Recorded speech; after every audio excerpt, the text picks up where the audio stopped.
Bonjour, Monsieur le Premier ministre, et soyez le bienvenu. Je suis portugaise, je pourrais vous parler d'une histoire heureuse qui est le travail conjoint qu'on a entre nos deux peuples, mais je suis ici pour parler au nom du groupe socialiste et démocrate.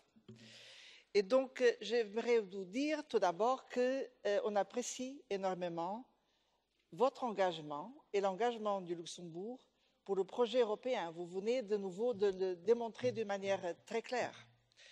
Et c'est bien reconnu le rôle du Luxembourg, pas seulement en tant qu'en carrefour de l'Europe, mais en tant que, je dirais même, une clé de voûte de l'intégration européenne. On connaît vraiment cette vocation et on la respecte et on la valorise d'une manière profonde. Maintenant, j'aimerais profiter de cette occasion pour mener notre attention sur discuter de l'état de l'Europe et de l'avenir de l'Europe. Et j'aimerais faire le point suivant. C'est vrai qu'on a eu une période difficile, une séquence de crise. Maintenant, on avait un certain sentiment plus positif. Mais ce qu'on est en train d'avoir en Italie montre la fragilité de notre situation, parce que l'histoire italienne, en peu de mots, montre le suivant. C'est que l'Europe telle qu'elle fonctionne maintenant, elle a des défaillances graves. On ne peut pas créer une situation, ce qui est la situation en Italie, en manque d'espoir dans l'avenir, et un sentiment d'asphyxie. Parce qu'on n'a pas pu gérer la crise migratoire ensemble et parce qu'on n'a pas vraiment dépassé la crise de la zone euro et ça a créé une combinaison explosive de régions avec une grande pression migratoire en même temps au chômage très élevé.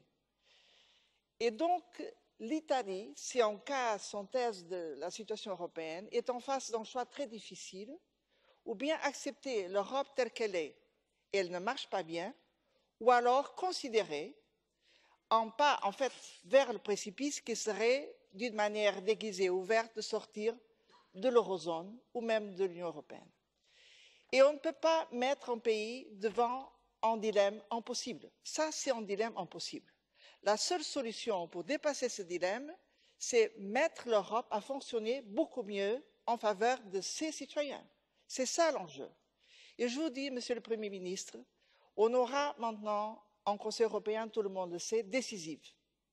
Parce qu'il aura sur la table à la fois la réforme de la politique migratoire européenne et une vraie réponse à la crise de la zone euro. Et donc, ma première question pour vous, c'est de savoir si on compte sur vous pour être à la hauteur de la situation. Parce que dans 2 jours, la Commission européenne va présenter une proposition qui vise à compléter l'union économique et monétaire sur le pilier budgétaire. Et notre point de vue, c'est que c'est vrai d'avoir un progrès sur le pilier bancaire de l'union bancaire, mais ce n'est pas suffisant.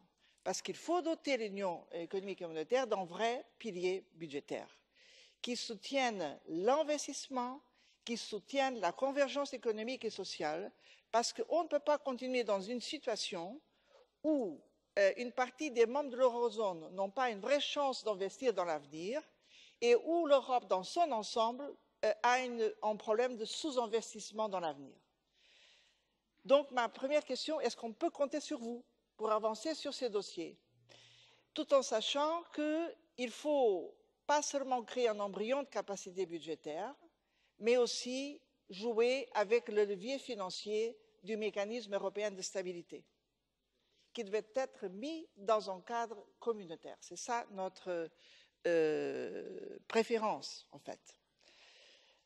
Ensuite, il y a une autre question. Si c'est vrai que l'Europe a une situation de sous-investissement, on a besoin d'une stratégie ambitieuse d'investissement, traînée par les objectifs de développement durable et par l'engagement vers le pilier social. Mais cela demande un budget communautaire à la hauteur. Et on risque de ne pas l'avoir, parce qu'on manque de ressources. Et donc, ma dernière question, c'est en ce qui concerne les ressources, c'est le moment de faire un pas vers des ressources propres qui devraient comprendre pas seulement les propositions de la Commission, mais à notre avis, une vraie taxe numérique. Il faut avancer là-dedans.